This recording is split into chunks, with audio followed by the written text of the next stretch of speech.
You know one thing, एक कड़वा सच जो हर रोज सुनने को मिलता है कि सर आरबीआई करना चाहता हूं बट टाइम नहीं है, क्या करूं? सच बताऊं, what I feel is I may be wrong, कि टाइम होता है हमारे पास।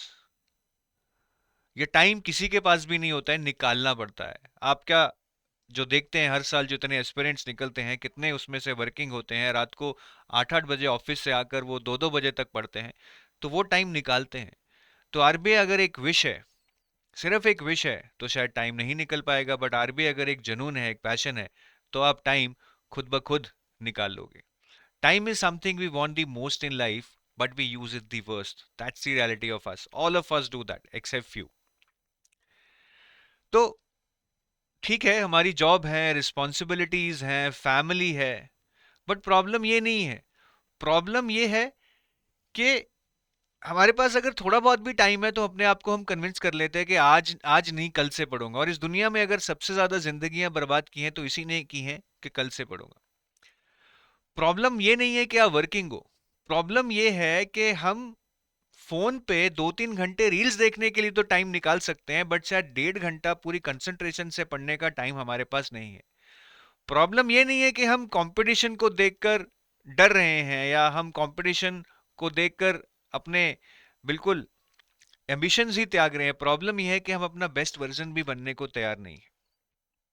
और ये सब कुछ कुछ मैजिक से नहीं होगा, उसके लिए बहुत ज्यादा पैशन, जुनून चाहिए, और एक वर्ड में बताऊं तो इंटेंट चाहिए। और इंटेंट का मतलब ये नहीं है कि मैं आपको बोलूं कि आप 10 घंटे पढ़ो, इतना आरबीआई का रिक्वायरमेंट भी नहीं है। बट अगर आप दिन में 1.5-2 घंटा भी अच्छे से पढ़ रहे हैं, कंसंट्रेशन से पढ़ रहे हैं, विदाउट डिस्ट्रैक्शन पढ़ रहे हैं, फोकस करके पढ़ रहे हैं, तो उस 2 घंटे में शायद आप उस 5-6 घंटे का काम कर लोगे जो बंदा 50 डिस्ट्रैक्शंस लेके ये आरबीआई की तैयारी कर रहा है। आरबीआई का एग्जाम आपके एक्सक्यूजेस नहीं सुनेगा। RBI exam will never listen about your excuses और सिंपथाइजेस विद यू। आरबीआई नहीं पूछेगा कि तेरे पास टाइम था या नहीं था। आरबीआई सिर्फ ये पूछेगा कि are you ready, do you have that passion और intent to become an officer, do you deserve me. बस इसी के लिए आपको अपनी जी जान, अपनी मेहनत लगानी है। तो अगर आप कहते हो कि मुझे आरबीआई करना है, चाहे स्लो हूं बट कंसिस्टेंट रहूंगा, पूरा जोर लगाऊंगा, पूरा दम लगाऊंगा, तो सिलेक्शन बिल्कुल पॉसिबल है। गारंटेड कभी भी नहीं होगा, but at least you will be able to give your best shot at the exam. But अगर आप कहते हो कि बस आरबीआई हो जाए, किसी तरह थोड़ा बहुत एफर्ट डाल के हो जाए, कोई मुझे मैजिक वर्ड बता दे, कोई मुझे बस थोड़ी सी मेंटरशिप दे के मेरा एग्जाम क्लियर करा दे, फिर तो शायद क्लियर होना मुश्किल है। जब तक आप अपना माइंडसेट, एटीट्यूड नहीं चेंज करेंगे कि इस एग्जाम को क्लियर करने के लिए मुझे बहुत ज़्यादा एफर्ट लगाना पड़ेगा, शायद क्लियर नहीं होगा। लोग बहुत सारे एग्जाम्पल देते हैं कि सर उसने 2 महीने में क्लियर कर लिया, वो यूपीएससी वाला था। भाई उसने यूपीएससी में 4 साल घिसाई की है, उसके बेस पे उसने वो क्लियर किया होगा। अगर किसी ने बैंकिंग में 4 साल तैयारी की है, तो शायद वो आरबीआई 3-4 महीने फेस टू पढ़ के निकाल लेगा। तो आप दूसरों की जो और जगह पे मेहनत है उसको भी देखिए। वो कहीं ना कहीं अगर आरबीआई में काम आ रही है तो वो ऑलरेडी आपसे आगे हैं, क्योंकि उन्होंने दूसरे एरियाज में मेहनत की है। बट ऐसा कभी नहीं होगा कि कोई बिल्कुल ही तुक्के या फ्लूक से निकल जाए। और अगर ऐसा होता भी है तो I think that is a divine blessing, जो अगर हमारे पास हो तो फिर हमारे भी बारे न्यारे हैं।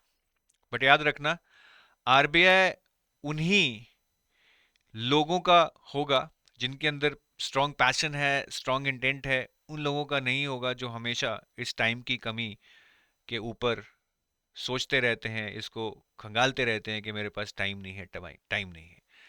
डिसीजन आज का है, आपने लेना है। बहाना तो कल भी मिलेगा।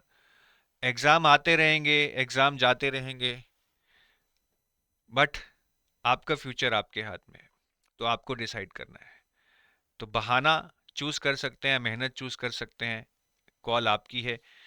मैं तो बस इतना ही कहूंगा कि मैंने जो इस जर्नी में देखा है कि एक प्राइम टाइम होता है शायद 25 से 30 साल का, उसमें जो करियर बना जाता है वो करियर बना जाता है। उसके बाद आई थिंक करियर बनाना बहुत मुश्किल हो जाता है, सिर्फ इसलिए नहीं कि अपॉर्चुनिटीज कम हो जाती हैं, बट आई थिंक एक सोशल स्टिग्मा, एक सोशल प्रेशर, एक सेल्फ कॉन्फिडेंस इतना लूज हो जाता है कि 30 साल के बाद हम अपना जो बेस्ट दे सकते हैं वो हम दे भी नहीं सकते, इतने प्रेशर में हमें सोसाइटी डाल देती है। और तब I think it's very difficult to survive if we do not realise our potential by 30। तो इस टाइम को वेस्ट मत कीजिए। सारी उम्र पड़ी है, बहुत कुछ करना है, लेकिन पहले कुछ बनना है। जय हिंद।